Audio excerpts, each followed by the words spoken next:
Hello, everyone. Greg Nibbler here with Fox 12 Now, part of Fox 12 Oregon. We're broadcasting live, and thanks for joining us. Today, right now, we are talking about a big announcement that the city of Portland had today regarding a special section of downtown that is going to be going to zero emissions. So what does that mean? How does it all work? We're going to get into that here, and we're going to answer some questions. We're going to ask some questions, and to do so, we're joined now by Dylan Rivera from Portland Bureau of Transportation.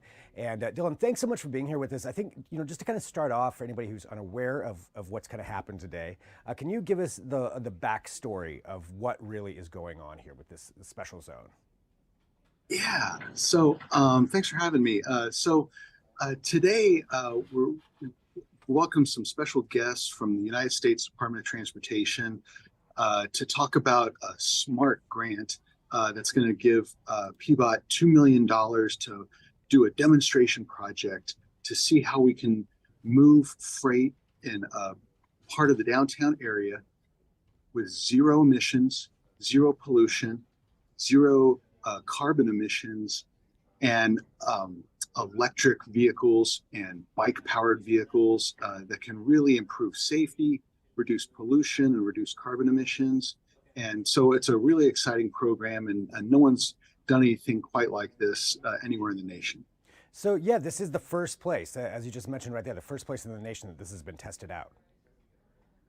Yeah, so LA and Santa Monica have done some incentive-based programs where it's just sort of optional. Put a sign up saying, hey, park an electric vehicle here, but with no real data gathering or enforcement or kind of rules around it. And so Rotterdam in Europe is a major port, one of the world's biggest, and they've been piloting some actions to put rules around zero emission vehicles and to incentivize that. And so what we're going to try to do is the idea of our pilot here is to have three loading zones that are at three crucial buildings in downtown Portland. So the Portland Building, the Edith Green Wendell Wyatt Federal Building, and the new Multnomah County Courthouse.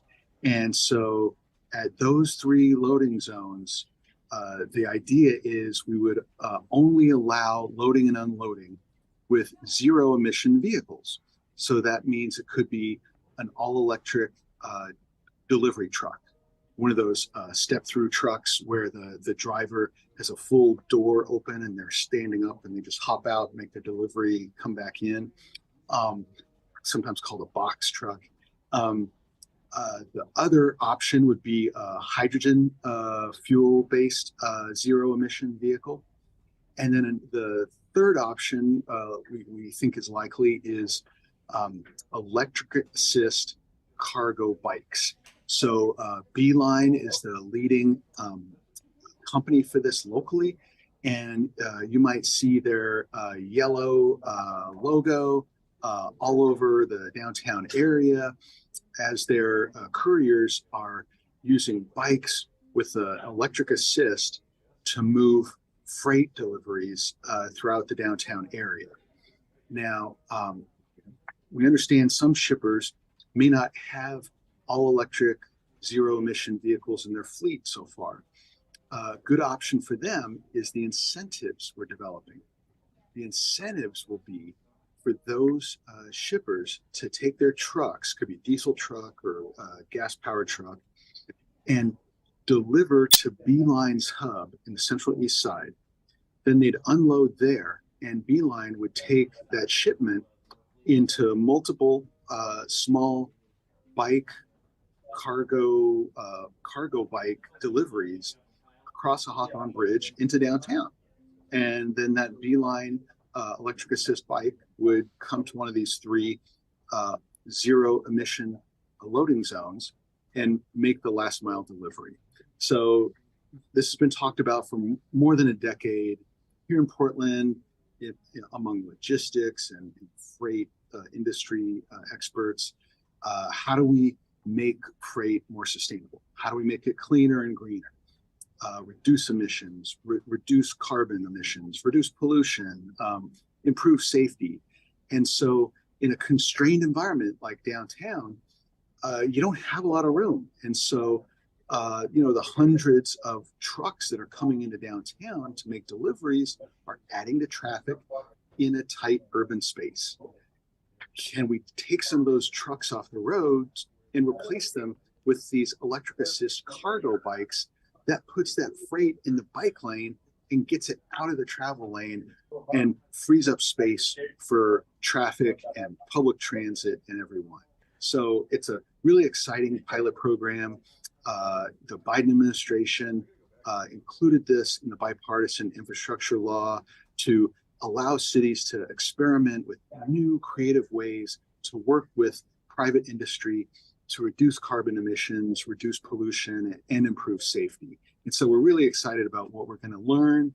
And we think we're going to really create some partnerships with local businesses to learn how we can make cleaner, greener freight work for everyone. So looking at this, I guess going back to what you mentioned as far as what vehicles would be allowed in there. So you're saying it's cargo trucks that are gas powered and not one of the other options that you have there. They would not be allowed in. Can you define what exactly that constitutes? Would that be something that's a full-on freight truck with a trailer? Are we talking about moving trucks? Like, where is that kind of defined? So the boundary in that map that you see is proposal. It could be different. And that boundary is not really a hard boundary. Those are just the blocks that are served most conveniently by a few of those loading zones in that area. As you can see, just to the north of the shaded area, there are a bunch of other loading zones that people can use that are not proposed to be in the program. And so will those get more use if folks are limited on how they can use the loading zones in this shaded zone? We don't know. We'll see. But there are options for folks, and there's nothing's going to happen to you when you cross the line and enter these shaded blocks there. That's just a map that shows the area where we think it would be most convenient to serve with the loading zones that we've targeted for this program at the county courthouse, at the federal building, and at the Portland building. So this zone itself is not completely set yet. That may change. That may change, and nothing will change about the streets in those zones. So car traffic will move normally through those streets. Every car, every truck that moves through those streets and parks on the street can still park on the street. We're not changing on-street parking. We're not changing bike racks. We're not changing anything except really those three closest loading zones. The 40 feet of on-street parking space that's used currently as a loading zone would be exclusively for zero emission vehicles loading or unloading. So again, it could be an all electric truck. Daimler's making those trucks right now. We saw one this morning that's been made, and it's scheduled for delivery to ODOT. And so there are many companies that are buying these all electric trucks, and there are federal and state credits and incentives for companies to use these zero emission freight vehicles. And we are creating incentives for companies to use Beeline, the cargo bike company, to make those last mile deliveries. So again, kind of going back to that idea of what kind of vehicles can go into the zone and can deliver. So I know it says truck loading. You mentioned, though, does that really constitute any kind of vehicle that's doing any unloading at all? Like say for an example, like Uber Eats or something that's or an Amazon delivery truck. Like those would be things that wouldn't be allowed within those zones. Is that correct? So Uber Eats and DoorDash are not affected by this whatsoever. Okay. They often use on-street parking spaces for their deliveries, and they often, frankly, double park. So they're not affected by this whatsoever. Amazon would probably be affected by this. And so that they have been introducing some zero emission all electric vehicles. And so this would be an opportunity for them to use the convenience of these zero emission loading zones. Going to another part of it, where you mentioned that there'll be a spot on the east side where delivery companies can bring their goods and then have them taken into downtown via Ebike. How does the cost structure work on that, and who is paying for that extra step on that delivery process? Well, we haven't figured that out yet. We're going to work with the industry to figure out what they need, what would be meaningful to them as an incentive to use this bike hub on the east side to unload there and have electric assist cargo bikes go the last mile for them into downtown. We think there's a business case for this kind of shipping to happen. We think the federal government, the county, and the city have heard loud and clear from the public that they want us to be a part of reducing carbon emissions. And transportation is the number one source of carbon emissions. And even more than you add residential real estate and commercial real estate together, transportation is responsible for more carbon emissions than all of real estate combined in Portland. And so we need to do all we can to reduce our carbon footprint. And that means looking at our supply chain, and the goods we purchase are causing carbon emissions to be emitted just in the logistics of their delivery. And so how can we clean that up? How can we green our supply chain? We as a city are committed to reducing our carbon footprint. We've been leaders on that. The city of Portland was the first city in the United States to set a goal for reduction of carbon emissions back in the early 90s when no one else was doing that. Now it's quite common. And so the public wants us to take creative, significant action. And we think a demonstration project like this will show the public here in Portland and show other cities and show the federal government what's possible. Do you have any kind of an estimation on what you think the actual carbon reduction will be? We're not sure. This is really cutting edge activity here. The SMART grant program is for revolutionizing transportation. So we're not sure what the carbon reduction will be. With this level of innovation, it's hard to estimate. One thing we're going to try to do to quantify that and to really evaluate the program is to try out some new sensors that can be mounted to utility poles or traffic signals, and they will count the vehicles that use these spaces. And they might be able to distinguish between a freight truck and a freight bicycle. And that would be helpful to know how many trucks are using it for loading and unloading, and how many bikes are using it for loading and unloading. And then the plan is we would have some level of warnings or enforcement with the standard PBOT parking enforcement staff who enforce time limits on parking meters and that sort of thing already. Yeah, that's a great segue actually to ask about that. Is how would this be enforced? If a gas-powered vehicle drives through there, a cargo truck goes through and makes a delivery there, what would the ramifications be, and how would that be enforced? Yeah, so all vehicles can drive through the area as normal. That's not proposed to change whatsoever. The question is, who's using these loading zones at the back door of the Portland building, right there at the county courthouse, and right there at the federal building. And so we want those loading and unloading zones to be used by zero emission electric or other zero emission vehicles.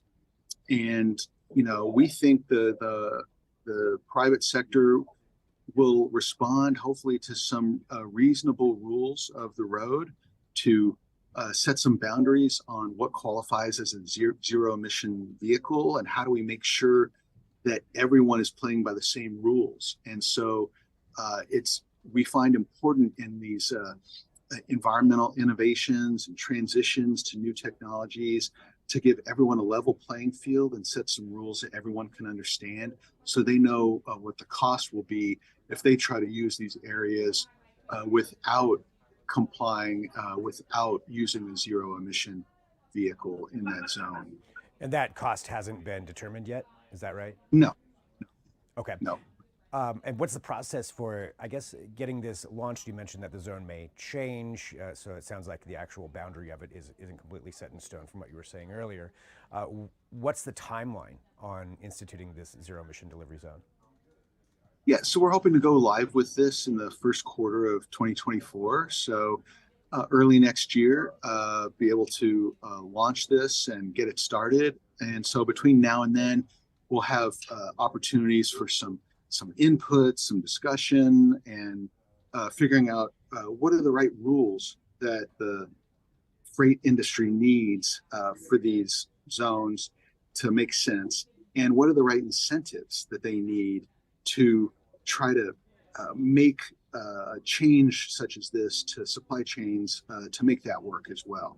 So we've got some rules, we're going to have some smart incentives, and we're looking forward to working with delivery companies and with companies downtown that receive a lot of deliveries, that use cargo deliveries in downtown, to help meet their needs to have cleaner, greener freight for their businesses. Well, Dylan, I want to thank you for joining me to talk about this too and explaining this out a little bit more. It sounds like there's a lot of moving pieces to this left, and just along those lines of getting the feedback you mentioned, that there's going to be some way for the public and for businesses to provide their feedback, provide their input. How is that going to happen? Will that be in the form of a public forum or discussion, or what's the way for that to occur? Yeah, we'll see. We just got the approval for the funding, and so we'll need to strategize and work with the business community on what's an effective way to engage them and gather input from them, gather input from neighbors, gather input from those who are suffering from pollution from freight and other particulate matter in our air, and make sure we're making the right incentives and the right rules of the road for everyone. Well, Dylan, thank you very much for joining us here. Appreciate your time. I'm sure you're very busy today with a lot of requests going on. So thanks for joining us here on Fox 12 Now and explaining what's going on with this. You bet. Happy to help. All right. Thanks, Dylan. All right, again, that was Dylan Rivera there from the Portland Bureau of Transportation talking about the zero emission delivery zone, and that's going to be coming into downtown. How that's going to happen, we just covered a lot of information right there, and they've got some more information on their website. All right, here's what's going to happen now. So we're going to take a quick break. We're going to come back here in just a few minutes. I'm going to be joined by Nick Krupke. We're going to talk about the Blazers. We're going to talk about, well, there's a G League team that just got added in. You probably saw that news today, but also what's going to happen with Dame. Is Dame going to get traded? Is Dame going to demand a trade? Is Dame coming back? We're going to talk about that. We're going to speculate a little bit, so we want to hear what your speculation is too. What's going to happen with the draft? All of that. We're going to discuss that with Nick here. So whatever platform you're watching on, know that we'll be back here in just a few minutes, so stick around. We'll talk to you then with more